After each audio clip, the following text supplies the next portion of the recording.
2021년 4월 8일 목요일 출애굽기 2장 11절로 25절 말씀. 모세가 장성한 후에 한 번은 자기 형제들에게 나가서 그 고역함을 보더니 어떤 애굽 사람이 어떤 히브리 사람 곧 자기 형제를 치는 것을 본지라. 좌우로 살펴 사람이 없음을 보고 그 애굽 사람을 쳐 죽여 모래에 감추니라. 이튿날 다시 나가니 두 히브리 사람이 서로 싸우는지라. 그 그른 자에게 이르되 내가 어찌하여 동포를 치느냐 하매 그가 가로되 누가 너로 우리의 주제와 법관을 삼았느냐. 내가 애굽 사람을 죽임같이 나도 죽이려느냐. 모세가 두려워하여 가로되 일이 탈로 되었도다. 바로가 이 일을 듣고 모세를 죽이고자 하여 찾은지라. 모세가 바로의 낯을 피하여 미디안 땅에 머물며 하루는 우물 곁에 앉았더라. 미디안 제사장에게 7딸이 있더니 그들이 와서 물을 길어 구유에 채우고 그 아비의 양 무리에게 먹이려 하는데 목자들이 와서 그들을 쫓는지라. 모세가 일어나 그들을 도와 그 양 무리에게 먹이니라. 그들이 그 아비 르우엘에게 이를 때에 아비가 가로되 너희가 오늘은 어찌하여 이같이 속히 돌아오느냐. 그들이 가로되 한 애굽 사람이 우리를 목자들의 손에서 건져내고 우리를 위하여 물을 길어 양 무리에게 먹였나이다. 아비가 딸들에게 이르되 그 사람이 어디 있느냐. 너희가 어찌하여 그 사람을 버리고 왔느냐. 그를 청하여 음식으로 대접하라 하였더라. 모세가 그와 동거하기를 기뻐하매 그가 그 딸 십보라를 모세에게 주었더니 그가 아들을 낳음에 모세가 그 이름을 게르솜이라 하여 가로되 내가 타국에서 계기 되었음이라 하였더라. 여러 해 후에 애굽 왕은 죽었고 이스라엘 자손은 고역으로 인하여 탄식하며 부르짖으니 그 고역으로 인하여 부르짖는 소리가 하나님께 상달한지라. 하나님이 그 고통의 소리를 들으시고 아브라함과 이삭과 야곱에게 세운 그 언약을 기억하사 이스라엘 자손을 권념하셨더라. 아멘. 오늘은 출애굽기 2장 11절로 25절 말씀입니다. 모세의 구원 이후에 바로 시간이 좀 한참 지난 상황입니다. 일반적으로 알려져 있기로는 오늘 2장 11절부터 등장하는 모세는 약 40세 정도 되었다고 보고 있습니다. 우리가 잘 알고 있다시피 모세가 어느 날 밖에 나가서 히브리 사람들을 이렇게 괴롭히는 애굽 감독관이었겠죠. 이 사람을 보고서 죽입니다. 12절에 이렇게 되어 있습니다. 좌우로 살펴 사람이 없음을 보고 그 애굽 사람을 쳐 죽여 모래에 감추니라. 좌우로 살펴 사람이 없음을 보았다는 것은 다른 사람들의 눈을 많이 의식했다는 것이죠. 아마도 이 대략 40살이 될 때까지의 모세는 애굽의 왕궁에서 공주의 아들로서 상당한 교육과 모든 풍족한 것들 가운데에서 장성하였을 것입니다. 당시의 역사를 보면은 이 모세의 사실상 모친인 당시 애굽의 무남동녀 딸이 그 부친이 일찍 죽으면서 상당한 권력을 유지하게 되고 모세 역시 당시 이집트 애굽 왕실 내에서 상당히 높은 자리에 있었습니다.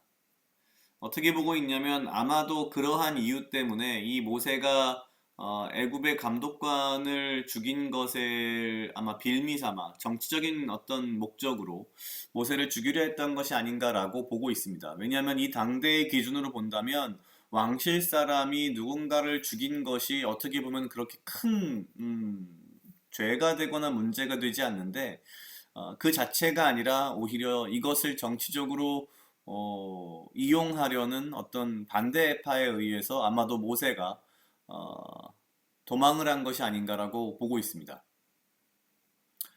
좌우로 살펴 사람이 없음을 보고 좀 더 생각을 해보면 모세는 하나님을 생각하지 않았습니다. 굉장히 어떤 혈기와 인간적인 생각과 인간적인 마음과 인간적인 힘으로 무언가를 해결하려고 했던 것이죠. 그 애굽 사람을 쳐 죽여 모래에 감추니라. 모래에 감춘다는 것도 가만히 생각해보면 참 임시 방편적인 것입니다. 그러니까 얼마나 이 40세의 모세가 혈기왕성했을 뿐만 아니라 하나님보다는 사람들을 더 살폈고 또한 굉장히 이 좀 엉성한 거죠. 모래에 감췄다.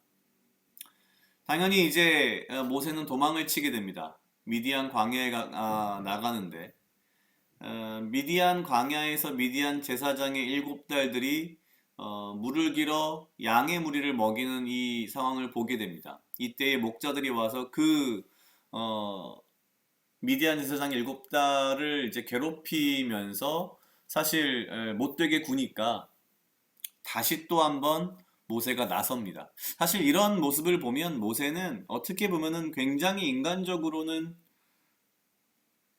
정의로운 사람에 가까울 수도 있습니다. 불의한 것을 참지 못하고 나서서 그것을 해결하는. 하지만 앞서 모세가 애굽 감독관을 죽인 이 사건과 연결지어서 본다면 여전히 모세는 하나님보다는 본인의 어떤 힘, 능력 이런 것들을 더 의지했던 것이 아닌가 생각이 됩니다.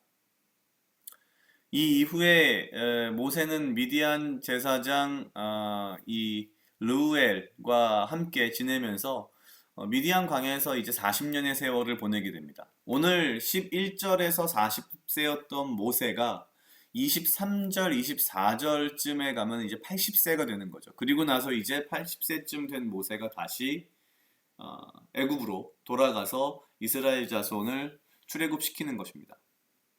이 40년 동안에 있었던 일들이 무엇이었을진 다 알 수 없지만 분명 하나님께서는 모세를 연단하신 것이 분명하고 모세는 자신의 능력과 지식과 지혜로 정의를 혹은 문제를 해결하려는 이러한 혈기왕성한 인간에서 아마도 이 미디안 광야의 40년을 통해서 철저하게 자기 자신이 얼마나 무기력하고 무능력하며 보잘것없는 사람인지를 철저하게 되돌아보게 됐을 것이라는 생각이 듭니다. 태어나서 40년 동안을 당대 최고의 국가의 왕궁에서 왕자로 자라났고 권력과 모든 어떤 것들을 누려왔던 사람이 어느 날 갑자기 광야 한복판에 나아가서 양을 치고 하루 종일 그 광야에서 양을 바라보며 밤새도록 양들을 지키기 위해 잠을 자지 않고 그 양을 지키는 모세의 모습을 비교해 본다면 정말 본인 스스로가 얼마나 흔히 하는 말로 자존감이 낮아졌을까라는 생각이 듭니다. 그런데 이러한 과정이 아마도 하나님께서는 모세를 위한 훈련으로 보신 것이 아닌가. 그런 시간으로 이 미디안 광야의 40년을 사용한 것이 아닌가라는 생각이 듭니다.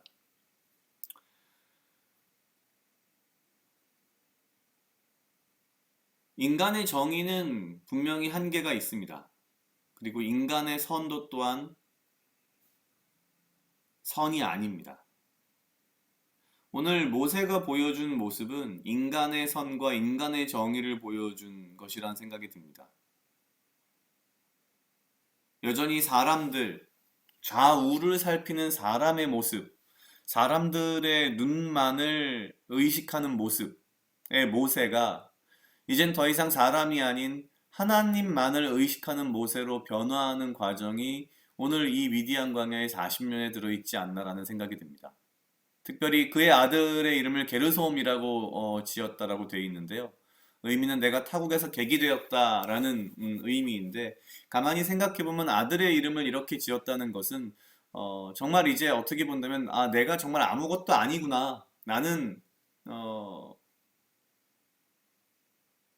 정말 아무것도 가진 것이 없고 아무 능력이 없으며 아무것도 아닌 자이다라는 어떠한 고백으로 볼 수 있지 않을까라는 생각이 듭니다.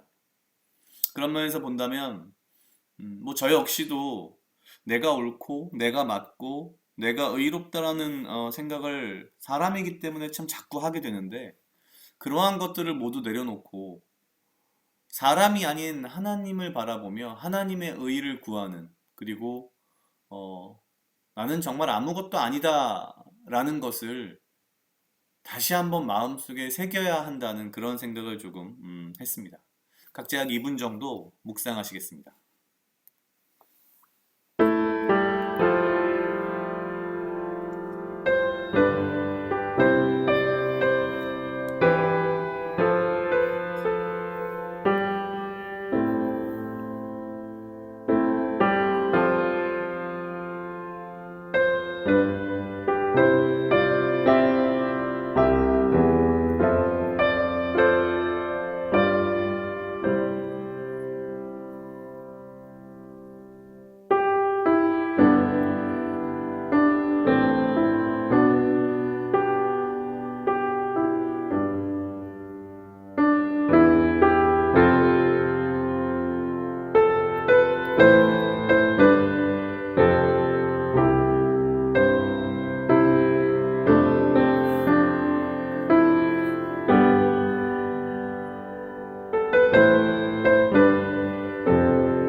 다 같이 기도하시겠습니다. 하나님 아버지 감사합니다. 주여 이 하루도 나와 동행하여 주시옵소서. 주님, 나로 하여금 사랑하게 하시옵소서. 아버지여 나를 해하려 하는 그 어떠한 무리들로부터 나를 지키고 보호하여 주시며 내가 오직 주님 주시는 지혜와 명철로 이 하루를 살아가고 나에게 필요한 건강과 육체적 강건함을 허락하여 주시옵소서. 주님, 내가 나의 의와 나의 선과 나의 것을 앞세우지 않게 하시고 오직 나는 아무것도 아니며 하나님만을 바라보며 오직 하나님만을 의식하며 주의 은혜로 이 삶을 살아가는 자임을 이 하루 다시 한번 자각하고 잊지 않게 하여 주시옵소서. 주님, 오직 주님의 은혜로 살아가며 오직 아버지의 모든 것들이 내 삶에서 우선 드러나길 원합니다. 감사합니다. 이 모든 말씀 예수님 이름으로 기도드렸습니다. 아멘.